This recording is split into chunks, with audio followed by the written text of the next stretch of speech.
or analysis points as dictated. The learned governor dictates that this is the allegation of the complainant. This is what the cabinet note says. This is what the reply of the Honorable Chief Minister says. And this is the note. The note is dictated by him. I'll place it. It's a big chart, my lord. Several charts were prepared. And the Honorable Governor, my lord, himself dictates. Based on, and this comes, my lord, in the noting file also. It's not that I'm saying for the first time that it was dictated by the governor. In the noting file, my lord, it comes that it was dictated by the governor. Based on the comparative statement and available documents and petitions. The file, along with all the above referred documents and comparative statements as dictated by the Honorable Governor, was placed before the Honorable Governor for necessary orders. The order of approval for investigation was passed by the Honorable Governor, and my lord, thereafter, my lord, the petitioner is before your lordships. Now, my lord, taking the first point first. Lord, your lordships are aware, prior to, my lord, the enactment of the new Prevention of Corruption Act. Yes. The amendment to the Prevention of Corruption Act, my lord, which was in 26/7/2018. Yes, my lord, 18. There was no concept of an approval prior to Yes. the investigation. The only concept was pre-cognizance sanction under section 19.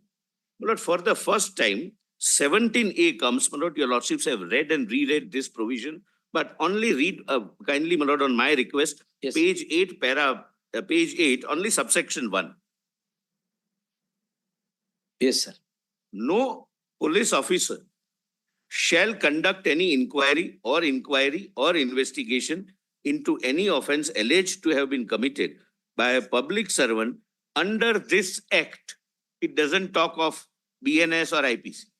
Under this act, where the alleged offence is relatable to any recommendation made or decision taken by such public servant in discharge of his official functions or duties without the previous sanction of ABCD. My lord, according to me, this case would fall within B and C, but I'll have to independently substantiate that it is the governor in case of the Honorable Chief Minister who is not supposed to act as per the aid and advice of the Council of Ministers. Now, my lord, so far as this is concerned, my lord, I have already pointed out that the scope is very, very limited. I have to, as a governor, see whether the complaint and the documents which are placed makes out a cognizable offence which requires investigation. It may result in a charge sheet or the report under 173 as we call it, or a closure report as per old section 169. But that's not the call the governor is permitted also to take. The governor cannot say that I have examined and cognizable offence is made out. It's of a serious nature. It will be attracting this provision. It will be attracting so much punishment, etc., etc. No, he will go by prima facie case that whether it needs to be examined by an investigating agency as an investigation under the provisions of law. Lord, your lordships have had an occasion to consider, my lord, this honorable court had considered, your lordships, my lord, thereafter, my lord, gave a detailed and illuminating decision. But Sri Rupa, yes, my lord, I would your lordships like me to, my lord, place for your lordship's yes. consideration? Two very different concepts. Yeah, yes, my lord. Approval and sanction, they stand on different They stand on different footing.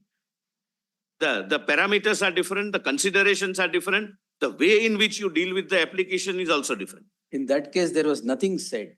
Yes. Nothing said except saying we grant approval. Approval. There was no application of mind at all in that case. Yes. That's why that was. And my lord, they are relying upon these judgments to show that there has to be an application of mind.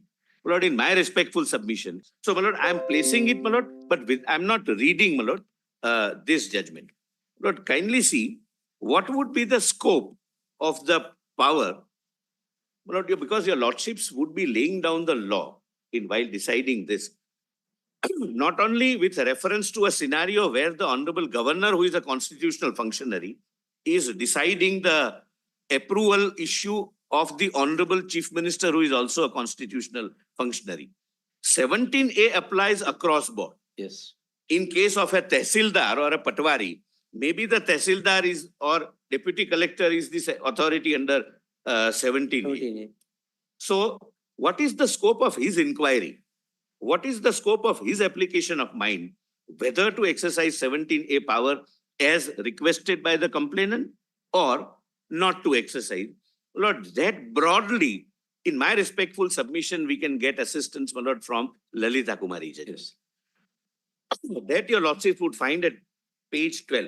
My Lord, I can take your, tell your lordship, my Lord, whatever paragraphs I have quoted, It's quoted. I have, my Lord, the full text of the judgment, which Yes. I'll place. Yes. But this is only for ready reference. Yes. I'll place, my Lord, the entire bunch, my Lord, for your lordship's consideration. Yes. Right now, my Lord, I'm not giving. Yes. My Lord, please come, my Lord. This is a, your lordships are aware, it's a constitution Yes. bench. 5 honorable judges, my Lord. 31. Yes. And I'll skip some of the paras, my Lord. The FIR is a pertinent document in the criminal law procedure of our country and its main object from the point of view of the informant. According an FIR under section 154 of the code is that there must be information and that information is led by a tehsildar or he may be the honorable governor. That whether prima facie offense is made out